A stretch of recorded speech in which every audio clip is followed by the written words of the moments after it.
Hello everyone. This video is particularly for single group students inter के, चाहे वो group 1 के लिए हो या ग्रुप 2 के लिए हो। ठीक है, इस वीडियो को लास्ट तक देखते हैं, आपको आपका सारा खोया हुआ कॉन्फिडेंस जो है वो वापस आ जाएगा। ठीक है, तो चलो वीडियो को स्टार्ट करते हैं। तो अभी अगर ग्रुप 1 के हिसाब से देखा जाए तो हमारे पास ऑलमोस्ट 54 डेज हैं 10th मार्च से, और अगर सेकंड ग्रुप की बात की जाए तो 60+ डेज है हमारे पास। ठीक है, बट फिर भी हम सेफ साइड के लिए 54 डेज का टारगेट बना करके चलेंगे यहाँ पे, और आगे स्ट्रेटेजी के बारे में पूरा देखते हैं कि कैसे करना है हमें। ठीक है, तो सबसे पहले तो मैं आपको स्ट्रेटेजी बताऊंगी और आप लोगों को चैप्टर वाइज स्केड्यूल बनाना है। ठीक है, कि किस किस चैप्टर को फर्स्ट करना है, फिर किस चैप्टर को बाद में करना है, ये सब आपकी रिस्पॉन्सिबिलिटी है, आपको बनाना है। क्योंकि आपको पता होगा कि आप पर्टिकुलरली एक सब्जेक्ट को कितनी देर तक कितने समय में कंप्लीट करते हैं। ठीक है, तो कितने चैप्टर्स को कैसे कैसे कंप्लीट करते हैं उस हिसाब से आपको ये स्ट्रैटेजी बनानी होगी। तो सबसे पहले हम जो हमारे दिन की शुरुआत होगी वो हमारी थ्योरी सब्जेक्ट से होगी। सबसे पहला जो 2.5 आवर्स है वो हर दिन हमें कब तक देना है, 50th डे तक देना है। क्योंकि लास्ट के 4-5 डेज हमें हमारे जो लास्ट जो भी एग्जाम होने वाला होगा जिस डे पे, ठीक है, उससे 4-5 दिन पहले हमें गैप देना है। क्योंकि वहाँ पे हमें थ्योरी नहीं करनी, वहाँ पे हमें सिर्फ उस पर्टिकुलर सब्जेक्ट के लिए पढ़ना है जिसका हमारा एग्जाम है। ठीक है, तो लास्ट 4-5 डेज जो है हम छोड़ देंगे, और वहाँ तक उससे पहले के डे तक हम 50th डे अगर वो है तो 50th डे तक हम अपना थ्योरी सब्जेक्ट पढ़ेंगे। ठीक है, तो अब कैसे करना है थ्योरी को, वैसे इसके लिए मैंने एक सेपरेट वीडियो बना रखी है ऑलरेडी। ठीक है, मेरे चैनल पे है, जो लेटेस्ट वीडियो होगी।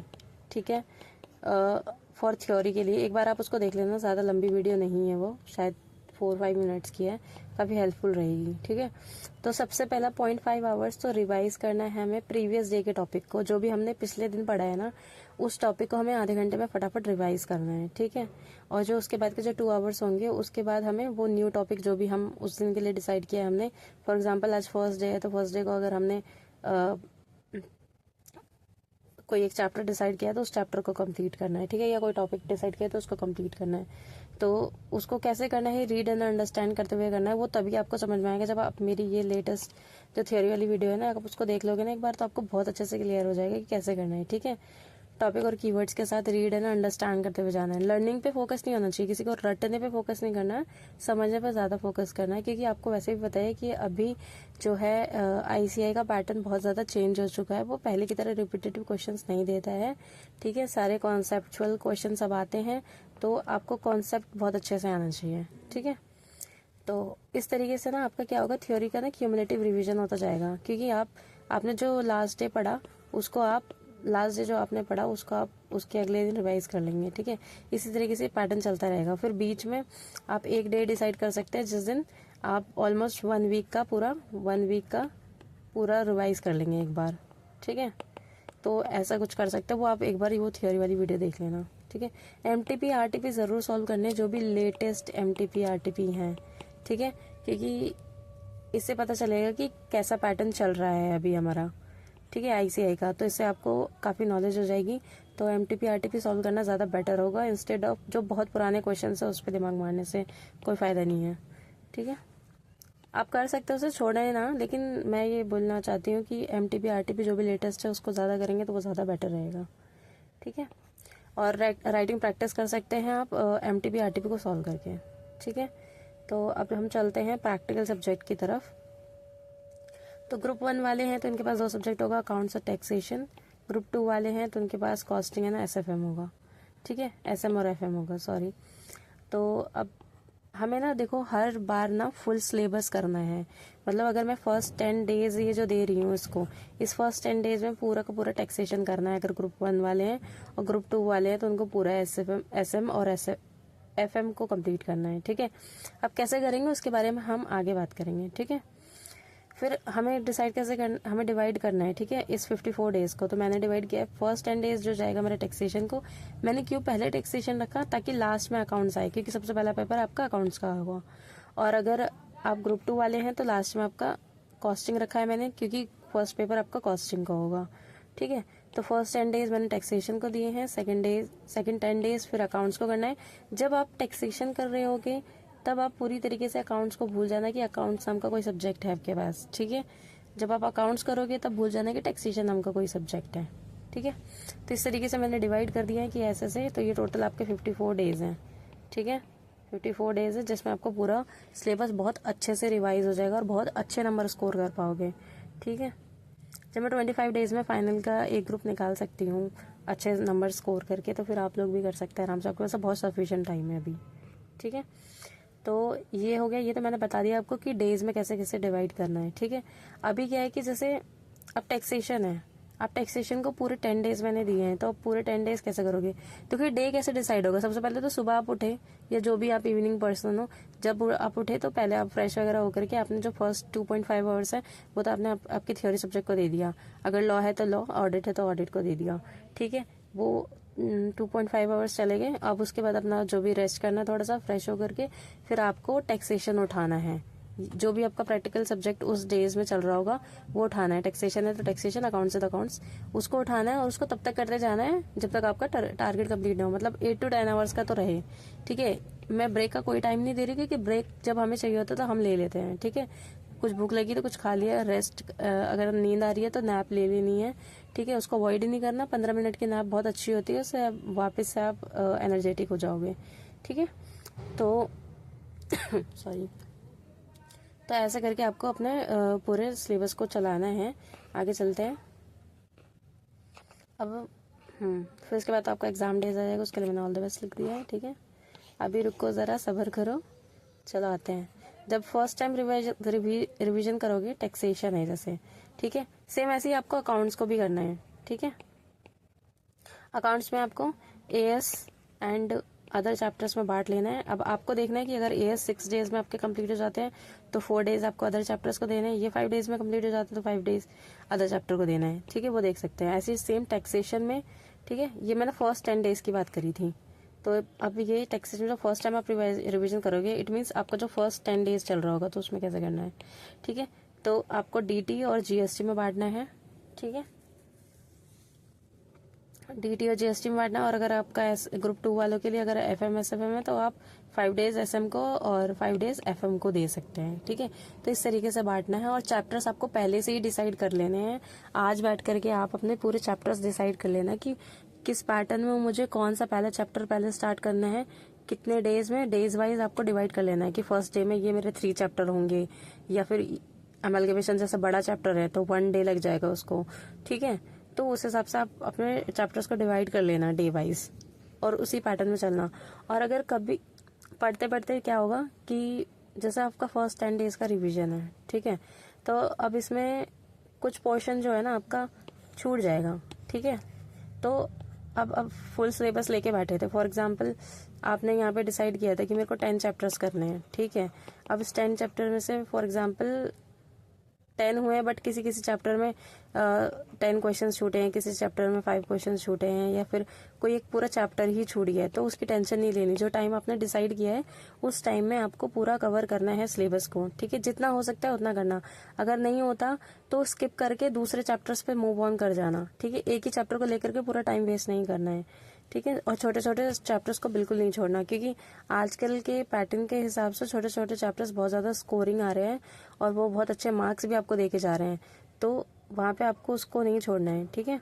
तो आपको पूरा सिलेबस कवर करने की कोशिश करनी है। उससे पता है क्या होगा, सबसे पहले तो पहले हम ये डिसाइड कर लेते हैं, तो लेफ्ट ओवर पोर्शन जो भी आपका बचा होगा उसको नेक्स्ट रिवीजन में कवर कर लेंगे, ठीक है। वो कवर हो जाएगा और आपके पास कॉन्फिडेंस आ जाएगा, ठीक है। सबसे इंपॉर्टेंट चीज, क्योंकि आपने एक बार फुल सिलेबस को गो थ्रू कर लिया है, तो आपको पता है कि हाँ मेरे इस पर्टिकुलर चैप्टर में ये वाले क्वेश्चन छूटे हैं, या फिर ये वाला टॉपिक छूटा है, इस पर्टिकुलर चैप्टर से ये कुछ छूटा है, बट ऑलमोस्ट मैं अपना पूरा सिलेबस को कवर कर चुकी हूँ, ठीक है, या कर चुका हूँ। तो मेरे दिमाग से ये टेंशन नहीं रहेगी, तो एक कॉन्फिडेंस आएगा कि जो कुछ छोटा मोटा टॉपिक या चैप्टर या कुछ क्वेश्चंस बचे हैं, अगर कोई बड़ा चैप्टर भी बचा है तो मैं उसको नेक्स्ट रिवीजन में कर लूंगा, मेरे पास इतना सफिशिएंट टाइम है, ठीक है। तो अब हमने कर लिया। अब जब नेक्स्ट रिवीजन करेंगे, ठीक है, तो जो भी लेफ्ट ओवर पोर्शन जो मेरा फर्स्ट रिवीजन में छूटा था, ठीक है, उसको इस बार मैं सबसे पहले कवर करूंगी। मतलब जो नेक्स्ट मेरे 10 डेज थे, ठीक है, जिसमें मैं दोबारा से उसको, फॉर एग्जाम्पल टैक्सेशन का नेक्स्ट 10 डेज आया, ठीक है, तो इस 10 डेज में मैं फर्स्ट 3-4 डेज में, ठीक है, जो भी छूटा हुआ पोर्शन है उसको कवर करूंगी, उसको कंप्लीट करूंगी। और उसके बाद किसी जो भी 7 या 6 डेज मेरे पास बचे होंगे उसमें मैं फर्स्ट टाइम रिवाइज करूंगी, मतलब जो मैंने फर्स्ट टाइम रिवाइज कर लिया था, ठीक है, उसको मैं दोबारा से रिवाइज करूंगी। तो यहाँ पे इस सारे पोर्शन की ये ऑलमोस्ट ना आपका 70% तो होगा ही जब आप फर्स्ट टाइम कर चुके होगे। तो ये 70% दोबारा से रिवाइज हो जाएगा, और जो लेफ्ट ओवर पोर्शन है ना वो आपका यहाँ पे रिवाइज हो जाएगा, ठीक है, यहाँ पे रिवाइज हो जाएगा। तो आपको उसकी टेंशन लेने की जरूरत बिल्कुल भी नहीं है। फिर उसके जब लास्ट रिवीजन होगी ना, क्योंकि मैंने 3 रिवीजन डाली हैं, ठीक है, लास्ट रिवीजन में जितना कवर कर लिया था, जितना अभी टोटल मिला के आपका 90% तक हो चुका होगा कंप्लीट, ठीक है, उस 90%, 80 to 90% को सिर्फ उसे ही रिवाइज करना। कोई भी न्यू चैप्टर, न्यू टॉपिक उठा करके मत बैठना। MTP RTP मत छोड़ना। MTP RTP बहुत ज़्यादा इंपॉर्टेंट है, उसको ज़रूर करके जाना, जो भी लेटेस्ट है स्पेशली, ठीक है। अब चलते हैं कि अब ठीक है, हमने ये तो देख लिया कि हमें करना कैसे है रिवीजन, ठीक है। अब इतना सारा सिलेबस है, वो मेरा इतना जल्दी होगा कैसे कंप्लीट, क्योंकि मुझे तो आप ये कहोगे कि मुझे तो भाई एक चैप्टर को करने में मतलब ऑलमोस्ट 2 दिन लग जाते हैं, ठीक है। तो हम उसको फास्ट कर सकते हैं। कुछ चैप्टर्स होते हैं जिनमें ज़्यादा टाइम लगता है, बट कुछ चैप्टर्स होते हैं जो बहुत जल्दी हो जाते हैं, ठीक है। तो सबसे पहले आपके फेवरेट टीचर जो भी हैं उनका रिवीजन लेक्चर होगा, ये तो यूट्यूब पे अवेलेबल होगा, या फिर आपने स्पेसिफिक किसी वेबसाइट से लिए तो शायद उनकी वेबसाइट पे या फिर उनके ऐप पे अवेलेबल होगा, ठीक है। और अगर नहीं है तो भी कोई बात नहीं, आप किसी अदर टीचर का भी फॉलो कर सकते हैं, या फिर आपने खुद से पहले बहुत बार रिवीजन कर रखी है तो मे बी आपको इसकी नीड नहीं होगी। But this is for the fastest revision, जिनको लगता है कि मुझे खुद से करने में बहुत ज़्यादा टाइम लगता है, तो ये वहाँ पे आपको बूस्ट अप करेगा, ठीक है। तो आपके फेवरेट टीचर का रिवीजन लेक्चर निकालना है, ठीक है। उनकी रिवीजन लेक्चर को 1.5 स्पीड पे आप कर सकते हो, ठीक है। स्पीड पे कर देना जितना भी आपको लगता है कि हाँ इतनी स्पीड मेरे लिए बेटर है, ठीक है। उसी स्पीड पे आपको वीडियो को चला लेना, साथ के साथ कॉन्सेप्ट को कवर करते हुए कॉन्सेप्ट को कर लेना उसी वीडियो के साथ। और फिर अगर उन्होंने क्वेश्चंस कराए हैं तो उनके साथ साथ सारे क्वेश्चंस की प्रैक्टिस खुद से हैंड रिटन प्रैक्टिस से करना, ठीक है। ये वेट मत करना कि जो टीचर है सामने वाला वो क्वेश्चन कराएगा मुझे उसे देख के करना, नहीं, आपको क्वेश्चन उठाना है, देखना कि हाँ वो कौन सा क्वेश्चन करा रहे हैं, उस क्वेश्चन को खुद से उठा करके फटाफट करने की कोशिश करना है। कोशिश ये करना है कि जितनी देर में टीचर करवाएगा उससे फास्ट या उतनी देर में मैं भी इसको कंप्लीट कर लूँ, तो उससे क्या होगा, ज़्यादा से ज़्यादा क्वेश्चंस आपके कवर होंगे। शुरू में कुछ दिन तक प्रॉब्लम होगी, बट आपका हैंड उस पर बैठ जाएगा, फिर देखना आप कितने फटाफट सारे क्वेश्चन, सारे चैप्टर्स कवर कर लोगे। मैंने यही सारी स्ट्रैटेजी फॉलो करी है, तभी मैं लास्ट अटेम्प्ट जो मेरे इतने कम दिन थे, मैंने वहाँ पे काफ़ी अच्छा स्कोर किया उतने कम डेज में, ठीक है। अब जिन क्वेश्चन में थोड़ी भी प्रॉब्लम थी, देखो आपको सारे क्वेश्चन करने, कौन से सारे क्वेश्चन करने हैं जो आपने मार्क कर रखे होंगे। अगर आपने मार्क नहीं कर रखे लेकिन फिर भी कुछ ना कुछ तो होगा उसमें, आपको पता होगा कि हाँ इस क्वेश्चन में मुझे थोड़ी बहुत प्रॉब्लम हुई थी, कुछ तो मार्किंग कर रखी होगी आपने। स्टार मार्क करें तो ठीक है, नहीं तो कुछ मार्क किया होगा, जिस मार्क किए होगे तो सबसे पहले उस क्वेश्चन को कंप्लीट करना है, ठीक है। उस क्वेश्चन को आपको हैंड से प्रैक्टिस करना है, ठीक है। और बाकी जो अदर क्वेश्चन है जो ईजी हैं और जो सिमिलर हैं, ठीक है, अगर एक क्वेश्चन है उसके सिमिलर 5 क्वेश्चन है तो उस पहले क्वेश्चन को आप कवर कर सकते हो हैंड से, ठीक है, अगर वो इजी है तो। अदर और सॉरी, अगर वो इजी और सिमिलर दोनों हैं तो सिमिलर वाले को आप छोड़ सकते हो और एक क्वेश्चन उसका ट्राई कर सकते हो, ठीक है। तो जैसे ये रहेगा कि वो क्वेश्चन भी एक बार कवर हो गया आपके हैंड से, ठीक है। अब उसके बाद है स्मॉल चैप्टर्स और AS, जो भी स्मॉल चैप्टर्स और स्मॉल AS होंगे उनको अवॉइड नहीं करना है बिल्कुल भी, क्योंकि बहुत ज़्यादा स्कोरिंग होते हैं जहाँ पे आपको एक बड़ा चैप्टर करने में, फॉर एग्जांपल अमेलगमेशन करने में ना आपको 1 से 1.5 डेज लगते हैं, ठीक है। वहीं पे आपको ना एक छोटे चैप्टर को करने में ना, मतलब एक छोटे चैप्टर को करने में 2 से 3 आवर्स लगते हैं, और यहाँ से भी 4 to 5 मार्क्स का आउट करके आ जाता है। अगर आपने 3-4 चैप्टर भी कवर कर लिए तो आप 15 से 20 मार्क्स कवर कर सकते हैं, जो कि आपका पूरा 6 to 7 आवर्स या 8 आवर्स में ही कंप्लीट हो जाएगा, ठीक है। अब देखो रिप्लेसमेंट स्ट्रेटजी को ना साथ लेकर के चलना। रिप्लेसमेंट स्ट्रेटजी क्या है, हमेशा बड़े चैप्टर्स के साथ ना छोटे चैप्टर्स, जो भी स्मॉल चैप्टर्स हैं आपके, उनको इंक्लूड करके चलना। फॉर एग्जांपल देखो, मैं वही चीज़ जो अभी मैंने ऊपर बताई, वही सेम चीज़ कि अगर अमेलगमेशन मैं कर रही हूँ और करते करते एक्सेस टाइम होने वाला है, ठीक है, और एक्सेस टाइम हो गया है, तो मुझे क्या करना है, मुझे पॉज ले लेना है, ठीक है। पॉज लेकर के मैं क्या करूँगी, मैं जंप करूँगी स्मॉल चैप्टर्स पे जो कि 2-3 आवर्स में कंप्लीट हो जाएंगे। तो उससे मुझे ये फ़ायदा होगा कि मेरा जो टाइम है ना वो दोबारा नेगेटिविटी में नहीं गया और मेरा कॉन्फिडेंस भी बिल्डअप होगा। ठीक है, फिर 2-3 आवर्स में मैंने स्मॉल चैप्टर्स कंप्लीट किए ना, अब मैं दोबारा से क्या करूँगी, दोबारा से अमेलगमेशन पे आ जाऊँगी। तो इससे क्या होगा कि जो टाइम जो मेरा बचता, नेगेटिविटी में जाता, मैं परेशान होती या जो भी सारी चीज़ें करती, ठीक है, उसकी वजह से टाइम बहुत वेस्ट हो सकता था, वो वेस्ट नहीं होगा। यहाँ पे आपके छोटे छोटे चैप्टर्स कवर हो जाएंगे। ठीक है, अब देखो सबसे इम्पोर्टेंट चीज़, ठीक है, सबसे मोस्ट इम्पॉर्टेंट है, कुछ चीज़ें जो हमें ये हमारे माइंड में रहेंगी तो गलतियाँ नहीं होंगी। सबसे पहले, अब इंस्टीट्यूट कुछ भी पूछता है, इसलिए 50 to 60% सिलेबस से काम चलाना। ठीक है, तो आपको क्या करना है कि हाँ, अब इंस्टीट्यूट ना कुछ भी पूछता है, कहीं से भी पूछ लेता है, तो 50-60% सिलेबस से काम नहीं चलने वाला है। तो हम क्या करेंगे, हम फुल सिलेबस करेंगे, मीन्स 80 to 90% कवर करके चलना है। ठीक है, बहुत सारे बच्चे अपना सिलेबस कवर करके चलते हैं 80 to 90%, इसीलिए वो ज़्यादा मार्क्स स्कोर करते हैं और हमको लगता है कि हमने तो बहुत अच्छे से हर एक चैप्टर को पढ़ा है, बट हम 80 to 90% कवर नहीं कर पाते, इसीलिए हम इतने मार्क्स स्कोर नहीं कर पाते हैं।